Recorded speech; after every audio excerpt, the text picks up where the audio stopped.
The teachers are really proud of the work they're doing and really excited. And where I see the big difference is in those IEP meetings when the students attend and they're well prepared. It's just so amazing to see what the children can do and know that, yes, they have a disability, but they can overcome it and they can succeed.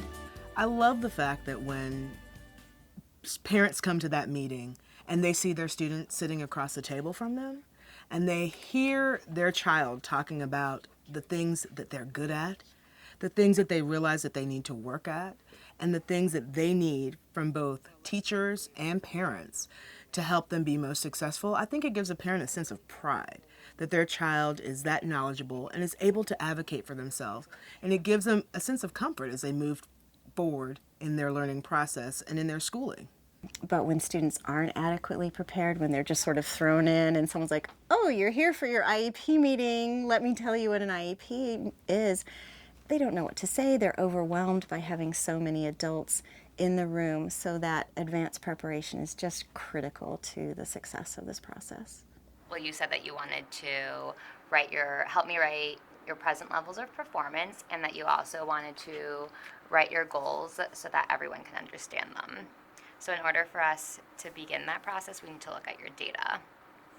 Okay. So I brought note cards with me so that you can make note cards for the meeting. The way that we help support teachers have the time to be able to do these student-led conferences effectively is that some of their planning times we do dedicate to allowing them to have the time to work with individual students to conference with them. And that gives them that time that they don't have normally during the day. I've known Nathan probably about 4 or 5 years. And I remember when he would come to his IEP meeting, he just would sit. And it was really a situation where he didn't seem to be very comfortable with any of it. And now he's very articulate about what he wants. He talks a little bit more about his future. He has a lot more to contribute. He participates more. But what the difference is, we've worked with him to help plan for it. So we've been getting him ready to talk about, what are we going to talk about at your meeting? What are the things that are important for you? What do you want to talk about for jobs? So we've helped to have him prepare so that when he goes to his meeting that he can then be an active participant. My goal is get better at reading, get a job in sports, learn more about cooking, project, search. Hey, Gemma, how are you? Good. Good. So you know you have an upcoming IEP meeting, right? Yes. So today we're just going to meet and talk a little bit about that, get you set up for that, because I'd like for you to be a huge part of that meeting, okay? Okay. The first thing I'm going to ask you to do is open your folder, and you have a sheet just like this inside. Mm-hmm. It's a rubric about IEP participation. Can you go ahead and write your name on that and fill out the form? You can circle the level that you believe that you're at. My professional goal this year was to make sure that all of my students participated in some form in their IEP and in the process of preparing for their IEP meeting. It varied with different grades, so this year I've taught 6th grade and 8th grade.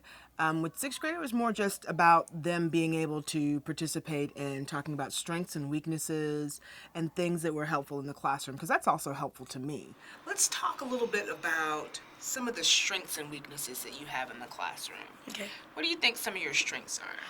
I think my strengths are, like reading the paper kind of fluently, Okay. and underlining keywords, writing down notes. Is that how you were able to determine Yes. those information? So I can remember. pieces? Good.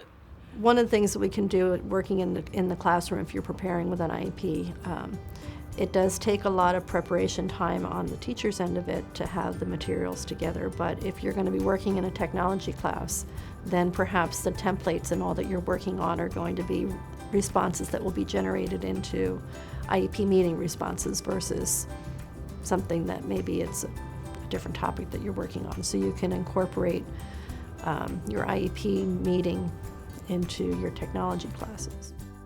I copy from it, write down the template first, then make sure that everything's right, make sure I'm reading correctly before I send the email. This template here is sending an email to my teacher. I want him to come to my meeting.